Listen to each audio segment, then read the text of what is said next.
اسلم صاحب کا شمار شہر کے بڑے تاجروں میں ہوتا تھا۔ ان کے پاس عالی شان بنگلہ، مہنگی گاڑیاں اور بینک بیلنس کی کوئی کمی نہ تھی، لیکن جیسے جیسے دولت بڑھتی گئی، ان کے اخلاق میں تلخی اور رویے میں رشتہ داروں کے لیے حقارت بڑھتی چلی گئی۔ وہ سمجھتے تھے کہ پیسہ ہر مسئلے کا حل ہے، اور ان کے غریب رشتہ دار ان کے سامنے کوئی حیثیت نہیں رکھتے تھے۔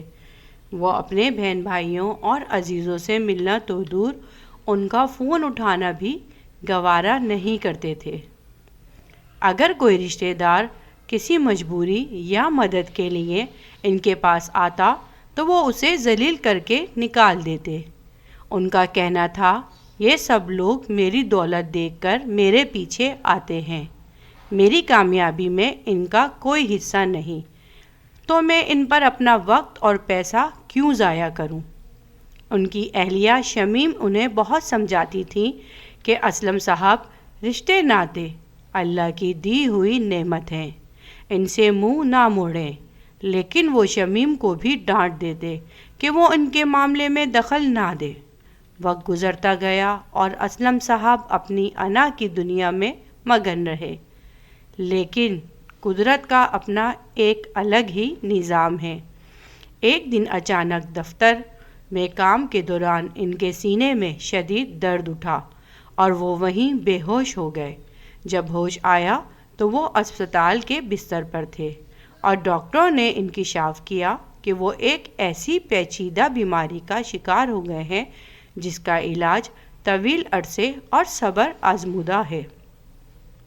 کچھ ہی مہینوں میں وہ شخص جو اپنی دولت کے نشے میں رشتہ داروں کو حقیر سمجھتا تھا، اب بستر سے لگ گیا۔ بیماری نے ان کی جسمانی طاقت نچوڑ لی اور کاروبار پر توجہ نہ دینے کی وجہ سے بینک بیلنس بھی تیزی سے کم ہونے لگا۔ جن بڑے لوگوں اور کاروباری دوستوں پر انہیں ناز تھا، وہ سب ایک ایک کر کر ان کا ساتھ چھوڑتے گئے۔ اس مشکل گھڑی میں جب اسلم صاحب کو لگا وہ اب بالکل اکیلے رہ گئے ہیں اور کوئی انہیں پوچھنے والا نہیں، ان کی اہلیہ شمیم اور بچوں نے ثابت قدمی دکھائی۔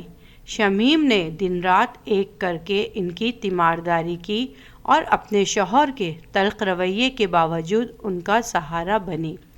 ایک شام جب اسلم صاحب کھڑکی سے باہر دیکھ رہے تھے، انہوں نے دیکھا کہ ان کے وہی رشتہ دار جنہیں انہوں نے کبھی دھتکارا تھا، ان کی خیریت معلوم کرنے گھر آئے تھے۔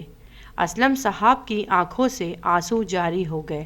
انہوں نے لرزتی آواز میں شمیم سے کہا، شمیم، میں کتنا نادان تھا، میں نے ساری زندگی پیسے کو سب کچھ سمجھا اور ان رشتہ داروں کو ٹھکرایا جو خون کے رشتے تھے۔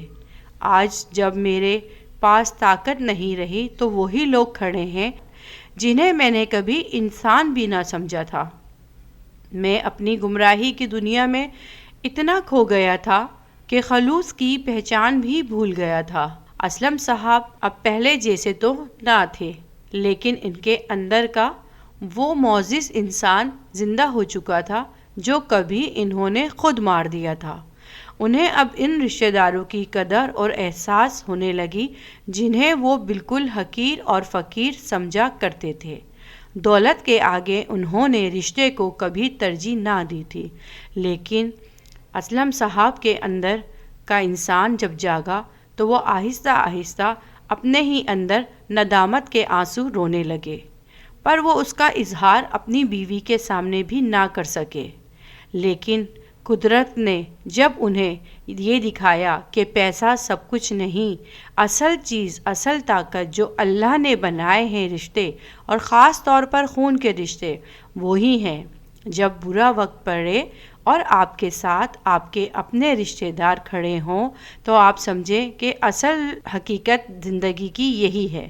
روپیہ پیسے سے آپ سب کچھ خرید سکتے ہیں سوائے سگے رشتے، محبت اور بے لوث محبت کے۔ اسلم صاحب نے جب ان سب باتوں پر غور کیا تو انہیں احساس ہوا اور سمجھ آ چکا تھا کہ رشتوں کی اصل قیمت پیسے سے نہیں بلکہ احساس اور خلوص سے لگائی جاتی ہے۔